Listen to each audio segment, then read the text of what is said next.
Hello guys, good morning यार, good morning, good evening, good night. तो कैसे हैं आप लोग? बढ़िया एकदम। तो आज हमारा जो है चौथा लेक्चर होने वाला है रियल नंबर्स का, क्लास 10 चैप्टर 1 का फोर्थ लेक्चर।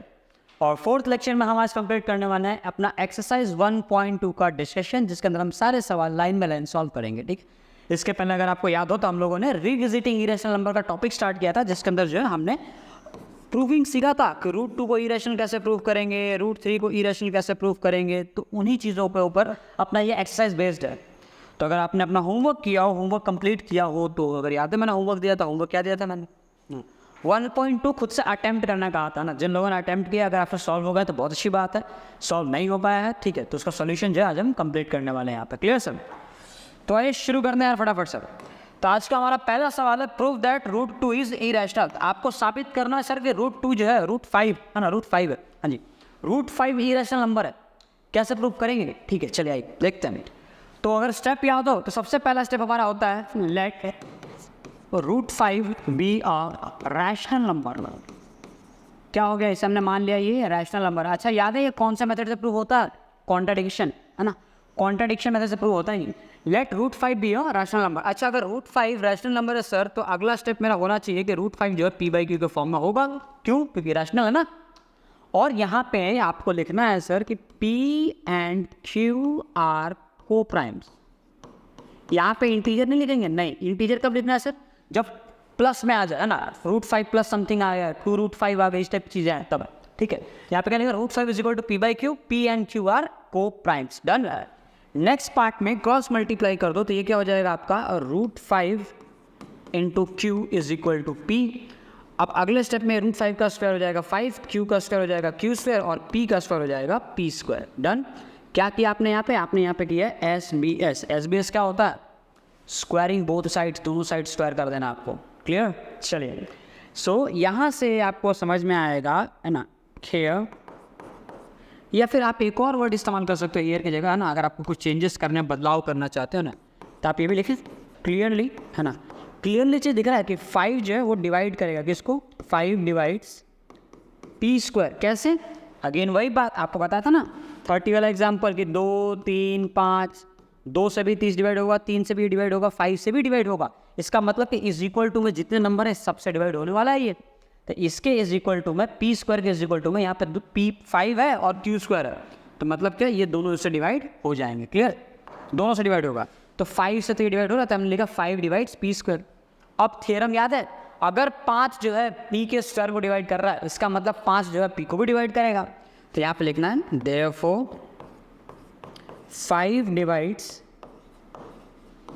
पी, फॉल्सो 5 जो है पी को डिवाइड करेगा। Now now now now now now now let p is equal to 5m। क्यों सर? ऐसा क्योंकि पी जो है ना 5 से डिवाइड हो रहा है, मतलब 5 का मल्टीपल है वो, 5 इंटू समथिंग, तभी तो 5 से डिवाइड हो रहा है, तो इसलिए हमसे 5m मान लिया। ठीक है, अब क्या करना है आपको? फिर से क्या करना है आपको? इसकी वैल्यू को उठा के इस वाले स्टेप में रख देना है p की जगह पे। ठीक है, जब आप ऐसा करेंगे तो आपको मिलेगा 5q square is equal to क्या आ जाएगा यहाँ पे? 5m का स्क्वायर। और ये क्या मिलेगा? 5q square is equal to 25m square. 5 1 जा 5 5 से देखो ये कट जाएगा, तो क्या बचा यहाँ पे? अल्टीमेटली आपको बचेगा 5q square is equal to 5m square, है ना। आई होप आपको ये पार्ट विजिबल हो, है ना। चलो मैं यहाँ लिख देता हूँ, है ना। यहाँ पे एक लाइन बना लेते हैं, लाइन बना के हम इसको यहाँ पे लिख लेते हैं। डन है। चलो, सो हमारा नेक्स्ट पार्ट यहाँ क्या आ जाएगा? हमें मिल गया यहाँ पे q square is equal to 5m square. अब अगेन सेम ये सिचुएशन आ गई इसकी तरह। किसकी तरह? ये सिचुएशन है आपकी इस लाइन की तरह, इसकी तरह। ठीक है, क्यों ऐसे है? ठीक है, देखो यहाँ पे भी क्या कंसेप्ट था कि इज इक्वल टू में 5 मतलब 5 से डिवाइड हो जाएगा। तो सेम कंसेप्ट यहाँ पे भी, इसके इज इक्वल टू में 5 है, मतलब ये 5 से क्यू स्क्वायर डिविजिबल है, मतलब 5 जो है वो क्यू स्क्वायर को डिवाइड कर रहा है। ठीक है, तो आप इस चीज़ को लिखें क्लियरली, क्लियरली 5 डिवाइड्स, है ना, 5 डिवाइड्स क्यू स्क्वायर। अच्छा, देयरफॉर 5 जो है क्यू को भी डिवाइड करेगा, 5 डिवाइड्स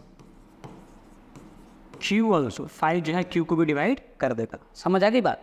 अच्छा देखो P जो है वो भी 5 से डिवाइड हो रहा है ना, ये रहा 5 डिवाइड्स P, है ना, 5 डिवाइड्स P, और 5 जो है Q को भी डिवाइड कर रहा है, मतलब P भी 5 से डिवाइड होगा और Q भी 5 से डिवाइड होगा, दोनों 5 से डिवाइड हो रहा है, मतलब दोनों के बीच में कॉमन फैक्टर हाईएस्ट, सबसे बड़ा कॉमन फैक्टर क्या आ रहा है? 5, क्योंकि 5 से तो डिवाइड हो रहे हो दोनों, ठीक है। तो यहाँ पर हम लिखेंगे HCF of P, Q is equal to 5. But this contradicts the fact. But this contradicts the fact that, कौन सा fact है? This contradicts the fact that P and Q are co-primes. ये इस बात को गलत साबित कर रहा है ना, P और Q को-प्राइम है। क्यों? आपने शुरुआत में माना था कि सर P और Q को-प्राइम है। को-प्राइम नंबर होने का मतलब ये है कि दोनों का HCF 1 आए, उनके बीच में कुछ कॉमन फैक्टर ना हो, है ना। आप ये मान के चल रहे थे कि कुछ कॉमन फैक्टर नहीं है, लेकिन सॉल्व करने पे आपको दिख रहा है कि इनके बीच में कॉमन फैक्टर 5 है, हाईएस्ट कॉमन फैक्टर। तो ये बात तो गलत हो गई जो आपने पहले मान के चली थी, है ना। तो आपको नेक्स्ट टाइम लिखना है दिस कॉन्ट्रडिक्शन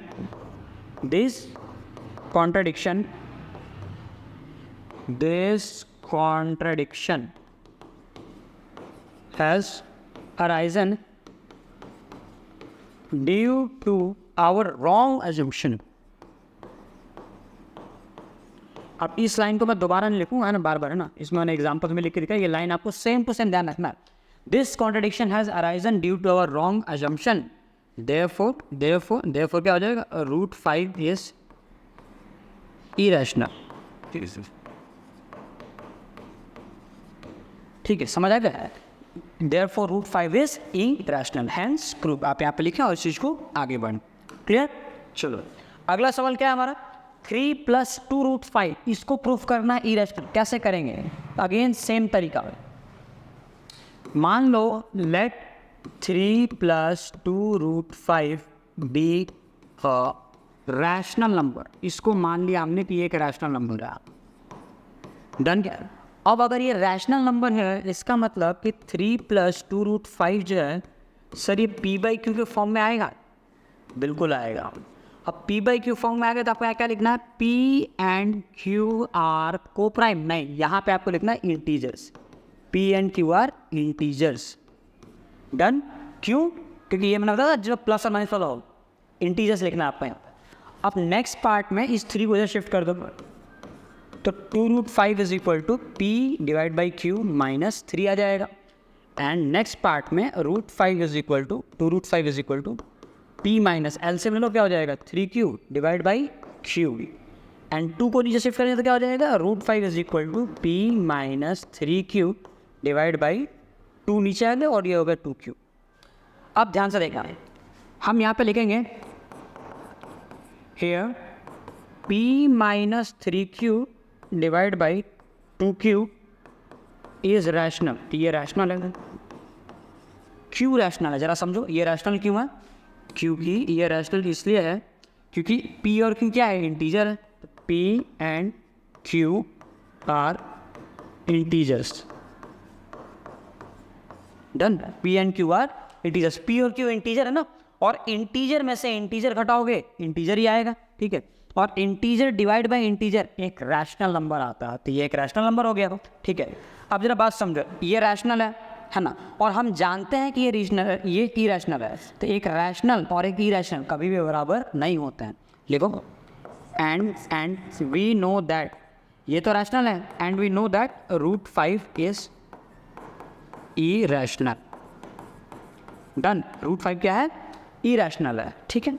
तो आपको नेक्स्ट लाइन में क्या लिखना है सर? नेक्स्ट लाइन में यहाँ पे आपको मेंशन कर दो, यहाँ पे ना तो एक लाइन ले लेते हैं अपन, एंड नेक्स्ट लाइन में यहाँ पे मेंशन कर देते हैं, ठीक है। Rational is not equal to irrational, दोनों इक्वल नहीं हो सकते, है ना। सो नेक्स्ट लाइन आपकी वही होनी चाहिए, दिस कॉन्ट्राडिक्शन। नेक्स्ट लाइन में आप लिख दें यहाँ पे we come to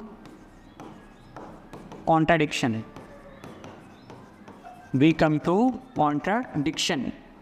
This contradiction has arisen due to our wrong assumption. Same to same ये एग्जैक्ट वही लाइन. अच्छा ये क्या आगे, कास्ट योर स्क्रीन फाइल्स. नहीं, बिल्कुल कास्ट नहीं करना है ना, बीच में इंटरप्शन लेके आ गया ये तो है ना. Due to our wrong assumption. ठीक है, तो देयरफॉर हमारा अजम्पशन क्या था कि ये रैशनल है, और वो तो गलत हो गया ना, तो रैशनल तो है नहीं. अब रैशनल नहीं तो क्या हो जाएगा, ये दो ही ऑप्शन है ना सर, या तो रैशनल है तो इरैशनल है. अब रैशनल है नहीं तो वो हो जाएगा irrational. Therefore 3 + 2√5 is irrational. Done. ये हो जाएगा आपका इरैशनल नंबर. क्लियर. चल तो आगे बढ़ते हैं अगले सवाल की तरफ. हमारे पास अगला सवाल क्या, prove that the following are irrational, है ना. अब आपको क्वेश्चन नंबर 3 है, प्रूफ करना है कि 1/√2 जो है एक इरैशनल नंबर है. कैसे करेंगे, अगेन सेम बात. ठीक है, लिख दो. Let 1/√2 be a rational number. मान लो कि ये रैशनल है. डन. तो 1/√2 जो है भैया वो p/q के इक्वल भी होगा, है ना. बिल्कुल होगा. और यहाँ पे क्या लिखना है, p and q are integers, है ना. मान लें क्या है, ये इंटीजर है. अब दोनों को रेसिप्रोकल कर दो, तो √2 = क्या हो जाएगा, q/p आ जाएगा. ठीक है. अब बताओ p और q है ना. अब आपका क्या लिखना है, ये q/p जो है इज रैशनल. क्यों रैशनल है ये, है ना. समझो p और q इंटीजर है, यहाँ पर रीजन लगा ना, क्योंकि p and q are integer. ये दोनों इंटीजर है, इसलिए इंटीजर डिवाइड बाय इंटीजर क्या आ जाएगा, आपका रैशनल नंबर आ जाएगा. एंड वी नो दैट, हम ये बात जानते हैं, WKT क्या जानते हैं हम, √2 इरैशनल है, तो √2 इज इरैशनल. अब समझो ये रैशनल है, ये इरैशनल है, और रैशनल इरैशनल कभी इक्वल नहीं हो सकते. इस बात को भी हमें यहाँ पे मेंशन कर देना है क्लियर शब्दों में. Sir ji rational is not equal to irrational. बस फिर क्या था, आप लिख दीजिए यहाँ पे अगला लाइन अपना, फिर से कंटिन्यू कीजिए. We come to contradiction.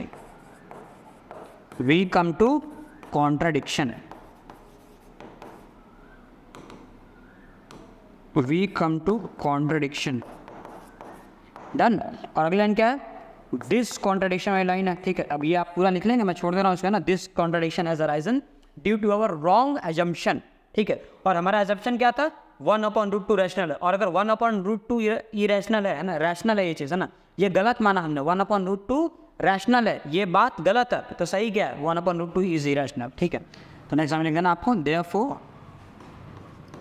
1/√2 is irrational. हाँ, ये वाली लाइन जो है यहाँ पे आप खुद से ऐड कर लेना. Clear sir. चलो तो हो गया आपका तीसरे का क्वेश्चन नंबर 3 का पहला सवाल भी हो गया, है ना. चौथा, है ना, 3 का दूसरा सवाल, 7√5 को इरैशनल प्रूव करना है ना. कैसे करेंगे, मल्टीप्लाई हो रहा हो, एक रैशनल इंटू इरैशनल, तो सेम तरीका है, कुछ भी बदलाव नहीं करना है ना. Let 7√5 be a rational number. हो गया रैशनल. अब अगर 7√5 रैशनल है, इसका मतलब कि 7√5 को p/q फॉर्म में लिखेंगे, और यहाँ लिखेंगे p एंड q. स्टेप आपको याद हो जाना चाहिए, p and q are integers. Next क्या हो जाएगा, नेक्स्ट लाइन में आपको क्या करना है, √5 = p/q, और नीचे आ जाएगा इसमें 7q हो जाएगा ये. अब जब देखना, आपको फिर से क्या लिखना है, हियर p/7q इज रैशनल. ये नंबर क्या है, रैशनल है. क्यों रैशनल हो रहा है, क्योंकि p एंड q है ना, p and q are integer. अब क्योंकि इंटीजर डिवाइड बाई इंटीजर तो भैया रैशनल ही होता है ना, तो ये आ गया आपका rational quantity. And we know that √5 is irrational. हम जानते हैं कि √5 इरैशनल है, और एक रैशनल क्वांटिटी कभी भी एक इरैशनल क्वांटिटी के इक्वल नहीं हो सकती. So we come to contradiction.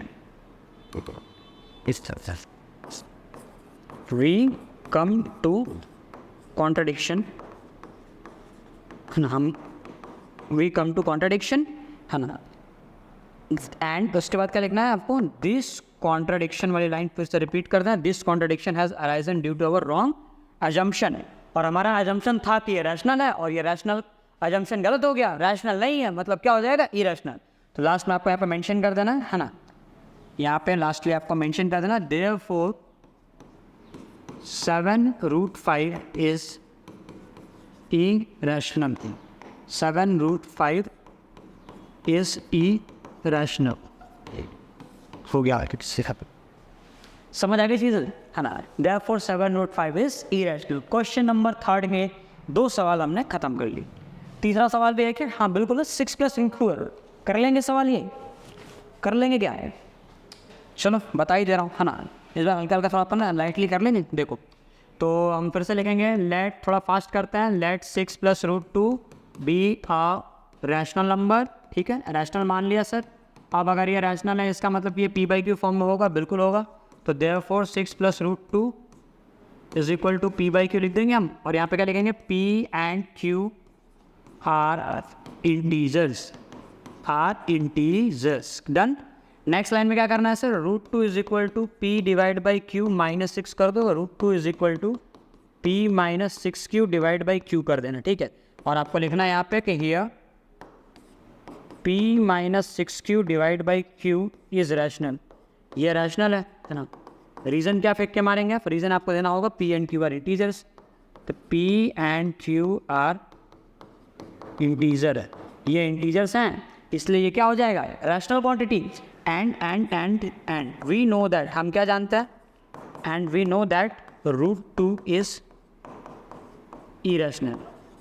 तो एक क्वांटिटी आपकी रैशनल है, एक क्वांटिटी इरेशनल है, तो दोनों तो कभी इक्वल हो नहीं सकती। तो हम यहाँ पे लिखेंगे कि sir rational not equal to irrational, rational not equal to irrational, we come to contradiction. Therefore, we come to contradiction. We come to contradiction. और फिर उसके बाद क्या करना है, उसके बाद आपके स्टेप्स रिपीट हो जाएंगे। क्या लिखना है, दिस कॉन्ट्राडिक्शन वाली लाइन, दिस कॉन्ट्राडिक्शन वाली लाइन पूरी लिख देना, रिपीट कर देना, has arisen due to our wrong assumption ना। This contradiction has arisen due to our wrong assumption. हमारा अजम्पशन गलत था। क्या था हमारा अजम्पशन, हमारा अजम्पशन था कि ये रैशनल है। अब ये रैशनल नहीं है तो क्या हो जाएगा, irrational. So therefore finally we can write this कि 6 + √2 इज इरेशनल। तो ये नंबर क्या हो जाएगा आपका, इरेशनल हो जाएगा। Clear, done. तो सारे के सारे क्वेश्चन ऑलमोस्ट हमने खत्म कर दिया। इसमें और सवाल है क्या हमारे पास, नहीं, बस इतना ही सवाल है। तो यहाँ पे आपका एक्सरसाइज 1.2 भी पूरी तरह से कंप्लीट होता है। आई होप सभी को पूरा का पूरा लेक्चर समझ आया होगा। 1.2 एक्सरसाइज के साथ साथ आपका चैप्टर नंबर 1 भी यहाँ पे पूरा कंप्लीट होता है। इन शॉर्ट हमने चैप्टर 1 इस सीरीज़ का पहला कना, 14 सीढ़ी है, इसमें 14 चैप्टर है। इस सीरीज़ की हमने पहली सीढ़ी यहाँ पे आज खत्म की। चैप्टर नंबर 1 पूरी तरह से हमने कंप्लीट कर लिया। सारे के सारे एनसीईआरटी, कंप्लीट एनसीईआरटी आपकी कवर हो गई। ठीक है, सारे के सारे एग्जाम्पल कर लिए हमने, सारे के सारे एक्सरसाइज सवाल भी कर लिए। अब इसमें कुछ बाकी है क्या, खाना इसमें और क्या क्या आएगा सर, आपकी एक्सरसाइज खत्म हो गई ना। अब इसके बाद एक लेक्चर इसका और रहेगा जिसके अंदर हम कुछ इंपॉर्टेंट क्वेश्चन डिस्कस करेंगे। इसका जो नेक्स्ट लेक्चर आएगा, उस नेक्स्ट लेक्चर में हम चैप्टर नंबर 1 के सारे क्वेश्चन, इंपॉर्टेंट क्वेश्चन ना, कुछ MCQs और कुछ न्यूमेरिकल, कुछ क्वेश्चंस को ना वर्ड फॉर्मूला टाइप के क्वेश्चंस आएंगे, है ना, उन्हें हम सॉल्व करेंगे। क्लियर। और बेसिकली हम कुछ क्वेश्चन एक्स्ट्रा जो इसमें हमें इन्वॉल्व नहीं है, उस टाइप के क्वेश्चन को हम सॉल्व करना सीखेंगे। डन। चलिए, उसके बाद आपका लेक्चर खत्म हो जाएगा, फिर हम चैप्टर 2 स्टार्ट कर देंगे। Clear sir. तो आज के लेक्चर में हम सिर्फ इतना ही रखने वाले हैं। टिल दैट आप जो है पढ़ाई करते रहे, है ना, पढ़ाई करते रहे। सभी को ऑल द बेस्ट और ढंग से पढ़ाई करें। ठीक है, चलिए फिर मिलते हैं हमारे ना, बाय। क्यों नहीं हो रही पढ़ाई, है?